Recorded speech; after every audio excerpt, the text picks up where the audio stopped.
Hi viewers, welcome to filmy beat. గాన గంధర్వుడు SP Balasubrahmanyam వారసుడిగా తండ్రి అడుగుజాడల్లోనే గాయకుడిగా కెరీర్ కొనసాగిస్తున్నారు ఎస్పీ చరణ్.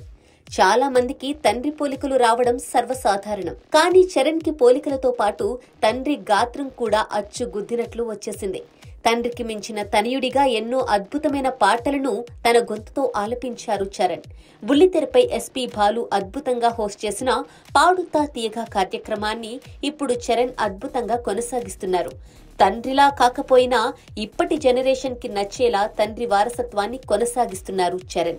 ఇదిలా ఉండగా తాజాగా ఓ అసిస్టెంట్ డైరెక్టర్ పై ఎస్పీ చరణ్ పోలీసులకు ఫిర్యాదు చేయడం ఇప్పుడు కలకలం రేపుతోంది. ఇంటి అద్దె చెల్లించకుండా తనపై బెదిరింపులకు పాల్పడుతున్నాడని ఓ సినీ సహాయ దర్శకుడిపై ఎస్పీ చరణ్ చెన్నైలోని కేకే నగర్ పోలీసులకు ఫిర్యాదు చేశారు. సాలిగ్రామంలోని సత్య గార్డెన్ లో ఉన్న ఓ అపార్ట్మెంట్ లోని తన ఫ్లాట్ లో కోలీవుడ్ అసిస్టెంట్ డైరెక్టర్ తిరుజ్ఞానం అద్దెకు ఉంటున్నారని, ఇందుకోసం నెలకు 40,500 రూపాయలు ఇచ్చేలా ఒప్పందం చేసుకున్నారని చరణ్ తెలిపారు. అడ్వాన్స్ గా 1,50,000 రూపాయలు ఇచ్చిన అతడు గత 25 నెలలుగా అద్దె చెల్లించడం లేదని ఫిర్యాదులో పేర్కొన్నారు చరణ్. అద్దె ఇవ్వాలని అడిగితే తనతో అసభ్యంగా ప్రవర్తించడంతో పాటు బెదిరింపులకు పాల్పడుతున్నాడని తెలిపారు.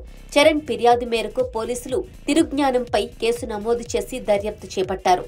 ఎస్పీ చరణ్ సింగర్ గానే కాకుండా నటుడిగా, నిర్మాతగాను రాణిస్తున్నారు. తమిళ, తెలుగు భాషల్లో వందల సాంగ్స్ పాడిన ఎస్పీ చరణ్ 2000వ సంవత్సరంలో కన్నడ చిత్రం హుడిగి కాకి చిత్రంతో నటుడిగా మారారు. 2008లో సరోజా చిత్రం ఆయనకు నటుడిగా గుర్తింపునిచ్చింది. అలాగే క్యాపిటల్ సినిమా వర్క్స్ అనే బ్యానర్ ఏర్పాటు చేసి పలు విజయవంతమైన చిత్రాలు నిర్మించారు. సినీ రంగమే కాకుండా బుల్లితెరపైన ఆయన పలు షోలతో రాణిస్తున్నారు. ఎస్పీ బాలు 2 దశాబ్దాలుగా విజయవంతంగా నిర్వహించిన పాడుతా తీయగా షోని చరణ్ విజయవంతంగా కొనసాగిస్తున్నారు. ఎస్పీ చరణ్ తెలుగులో చాలా పాటలు పాడినప్పటికీ ఆయన గొంతు ఎస్పీ బాలసుబ్రహ్మణ్యం లాగానే ఉండటంతో అందరూ ఆయనే పాడారేమోనని అనుకుంటూ ఉంటారు. ఇదే విషయాన్ని చరణ్ అనేక సందర్భాల్లో తెలిపారు. తన తండ్రి తనకు మంచి జీవితాన్ని ఇచ్చినప్పటికీ ఆయన వల్ల తనకు పెద్ద గుర్తింపు రాలేదని ఫన్నీగా చెబుతూ ఉంటారు.